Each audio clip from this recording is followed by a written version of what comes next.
What a surprise! We just got our hands on exclusive Subnautica 2 gameplay and co-op gameplay. But don't be fooled. There's a ton of hidden treasure buried deep in this video. We're gonna do a deep dive into this Unknown Worlds release. We're gonna start off with the full road to early access video, and then I'm gonna break it down because there's tons hidden in this and I'm sure many of you missed. All right, let's jump into it and see what this is about.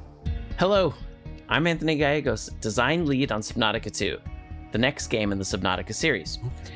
Whether you're new to Subnautica or returning for another journey with us, welcome aboard, Captain. we're kicking off the road to early access now, and we want you to be part of it. Just like with Subnautica and Below Zero, we'll be inviting you on a futuristic underwater survival adventure, set in an all-new mysterious alien world. The whole team believes that Subnautica 2 is shaping up to be our biggest and most ambitious Subnautica game ever, and we can't wait until you dive in. We've taken everything that we've learned from our experience on the previous games, and we've poured it into Subnautica 2. We're working with veterans of the Subnautica series, but have also brought on some new faces, so you know you'll be in good hands.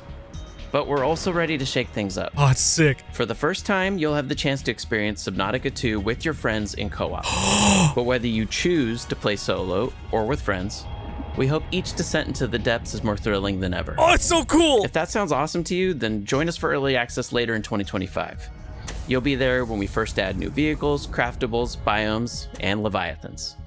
And you'll be able to tell us exactly what you think as we continue to develop the game alongside you. That's incredible. But to start our journey together, I want to pose a question to you all. What do you want to see in Subnautica 2? Let us know on our official Discord and across our social channels, and stay tuned for more updates and behind-the-scenes content as we navigate into early access. Well, it wouldn't be an Unknown Worlds game if they didn't value your feedback. So, you know what to do. Tell them what you want to see in Subnautica 2. And also, there was a ton of stuff in this, and you need the eyes of an eagle to really pick it out. So now, we're gonna really dissect this. So I did take a look around in the background just to see if there were any Easter eggs, but there's nothing on the books, nothing on the shelf, nothing for us to really pick out. I was hoping for an Easter egg, but not a big deal. Yo, sweet tattoo though. So realistically, things start out here in the level editor for the gameplay, and right off the bat, I did see that they call the main area the Coral Gardens. I believe this is where we saw the trailer take place originally. The next scene brings us into a cave where you can see the flora have bioluminescence and light the way just a little bit. We move into the cave a little bit more, but there's not really much going on. I do see some maybe salt deposits or something that we could possibly harvest, but I can't tell you for sure. However, in the next scene, we're at a thermal vent, and there's a creature looking into the light. Before it catches a glimpse of us, armors up, and then makes itself appear much larger. It puffed out its armored fins, and for a second, it's completely encased in some kind of armor, before opening up and being a lot larger in appearance, and opening its mouth. However, I want to make a note of this scene specifically, because interestingly enough, this creature is interacting with the environment. This creature is paying attention to the environment. You can clearly see it's there for some reason, for warmth, maybe curiosity, but it's interacting with the environment, which is something Unknown Worlds has wanted to do with their games for a long time. But they couldn't really do too much of that because, well, there were limitations back in the day, you know, and now they don't really have those limitations. Then we move into scanning tools. Seems like these tools themselves, they interact normally as we would expect. We have databank entries, and some of these, I assume, don't have icons right now. Some of them, however, do. We see in the top left as well, food, water, health, and the O2 meters are pretty reminiscent of the original Subnautica. However, now if you pay attention, the scanner shows you the chemical makeup of what you're scanning. You can see right here, Ag and nitrogen. A very nice little touch, and there is some wildlife swimming around in the background. We continue on and we start scanning more things. Now, I'm gonna pause it because this slime may contain useful genetics. Recommend exposure and adaptation. Whatever this substance is, it's a slime. We're scanning it, and that's what our PDA is telling us to do with it, which I'm glad to see we still have a PDA. Here's a copper node right here. The image of the copper shows up in the PDA scanner. We can see it right here. We can take it if we want. Our oxygen is a little bit low, and you can see it right here up in the top left as well. I see a strange icon up here, and I'm assuming that's our life pod or something to do possibly with a drone or home habitat. I'm not sure. And we should see the pop-up for copper because we just scanned it. Has its own icon, databank entry, stuff like that.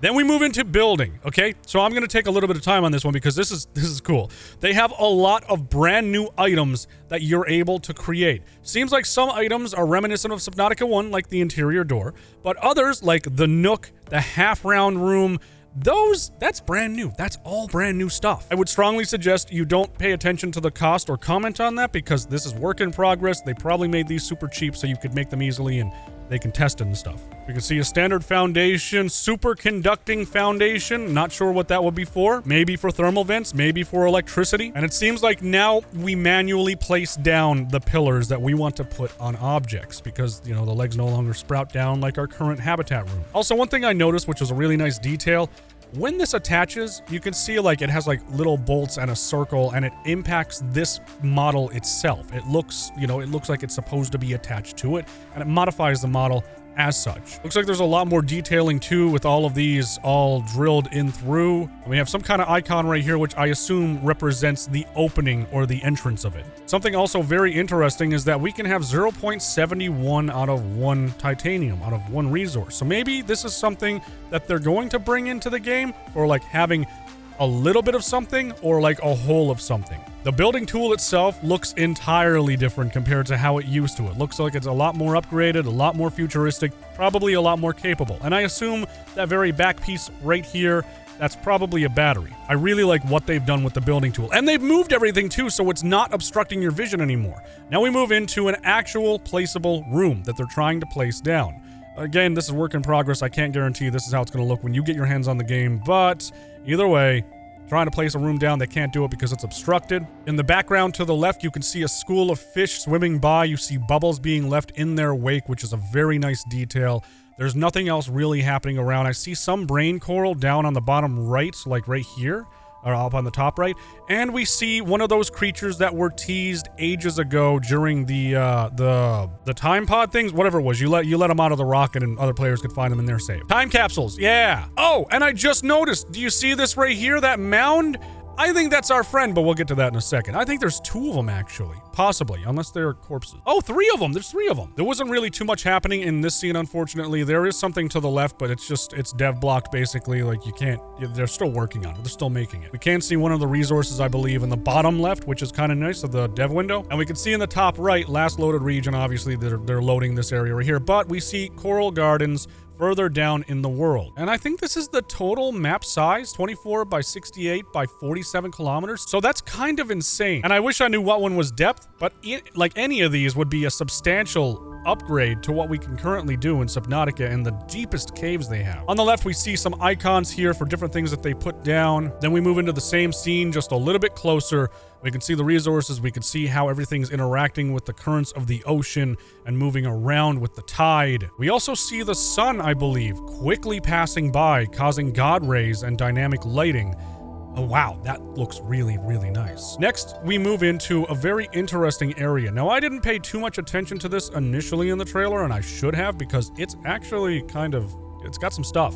In the far right, you see there is Graveyard Zone and Deep Star Zone. Maybe Deep Start Zone? Yeah, Deep Start Zone and Graveyard Zone. And Lead Zone, so on and so forth. This is some kind of Graveyard Zone that they're in right now, but I don't know what would be here. It's still in development, obviously. I don't know why there's so many outlines in this zone or what they're adding to this place, but there's a lot, whatever it is. And I also don't know if this is on land or if this is like underwater without the water being present. I do see something called seeded creatures, but I don't know if that has anything. Maybe it's sea dead? I don't know. Even on my copy of this, it's too blurry to make out. And then we continue on into this area here, which populates with a bunch of something, whatever it was. There's nothing prior. And then these just appear, and I don't know what these boxes represent. Now this one's kind of important because we saw this creature at the thermal vent, and I theorized in my original Subnautica 2 reveal video that its plates would close just like that, and it would have an armored shell that you would not be able to penetrate. But this creature, for whatever reason, again, interacting with the environment. It's hitting this, it's headbutting this piece of coral, except it's not really a piece of coral because I was able to see it very briefly, like it's like 3 frames, but this creature spins around and you could see this lump of rock start to turn, all so slightly, turns to the left just a little bit. And I think what this is, this creature interacted with the environment, not knowing what this was. Maybe it was curious, maybe the orange made it think, competition because I'm orange, and it hit. But this right here, I'm 99% sure that's going to be this right here, which we covered in the previous video when they released the Subnautica 2 trailer. Actually, there was a lot about this creature because this guy right here, what is this? Well, I think that this creature, we've already seen. We saw it a little earlier in the video. We saw this in an older state. So look at the eyes. 4 eyes. Look at the mouth. It has 2 mandibles. Look at these tentacles reaching down from its face. Look at the legs and the design of the legs. And then the shell and the general hunky body. And the lunky body in the back of it. Excuse me. I think that whatever this creature is, this is the juvenile state. And you can see these little blue things too, these little lumps, and we see that as well. We saw all of these markings on the giant crab that had the reef on its back, the leg back. We saw all of this. I think that this is the juvenile version, or maybe adolescent, or it's a smaller version of that, I feel.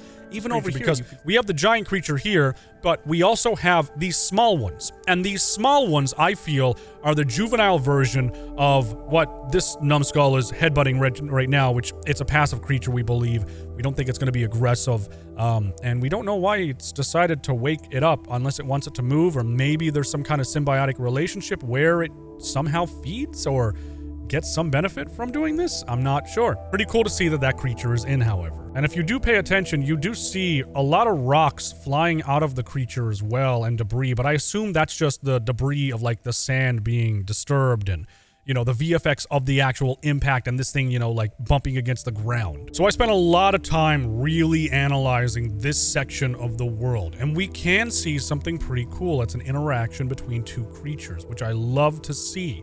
See that glowing right in the center? Look where my mouse cursor is. Okay, I'm gonna move it forward a couple frames. Look at that. Some kind of electrical discharge. Also a creature I've never seen before. I just noticed that. Why did I not see that before? But these 2 creatures are interacting with each other. I can only imagine it's really dangerous to be around those creatures when they're butting heads like that, but I don't understand why the electrical discharge of whatever happened. I think that they're also those armored, you know, ones that we saw at the thermal vent. I think it's those, and maybe it's a territory fight. That'd be kind of cool if that was it, but this is some kind of interaction going on. Building seems like it's pretty standard for Subnautica, which, I mean, we're used to this kind of building too in the regular Subnautica, except this looks a lot nicer. It looks a lot more polished. The VFX are nicer. You know, it is what it is type of thing. Also, I've been paying attention to the suits, and there's still no Altera markings at all. There's no markings of any company, really, that own any of this tech or anything to do with the company. We get a really cool look at the Tadpole submersible, Tadpole submarine, whatever you would like to call it, as it does a little drive-by. Really nice water effects, really nice everything. And if you look at the bottom of the screen, you'll see we have, I believe that's going to be the scanner right here. And this right here, I think is going to be, I think they're called the Wake Maker or the Wake Makers. Looking in the background of the environment, I'm not seeing too much that's different, but I do see a lot of these shell things again, and it makes me think that the crab might be like, you don't know if the crab is there or not type of thing. Maybe we have to interact with these shells, and there's a chance there's still a crab underneath one. Maybe they shed their shells after a while. We go on through, it zooms past, so it doesn't seem like there's a whole lot of anything going on right now. Down here, there's a very strange, I think that's a shadow. It looks like a shadow to me. And it's just, I don't know, it's very not organic looking. Maybe it looks like a small creature, maybe a small sea treader or something derivative of the sea treader. Or it's a robot shadow. I don't know, something weird down there. And that's pretty much it for this scene and what we get to see, except for the cool bubbles and stuff. Okay, all right, so there we go. Altera is still here. Altera is okay, because I entirely missed that part. I just saw that going into this now.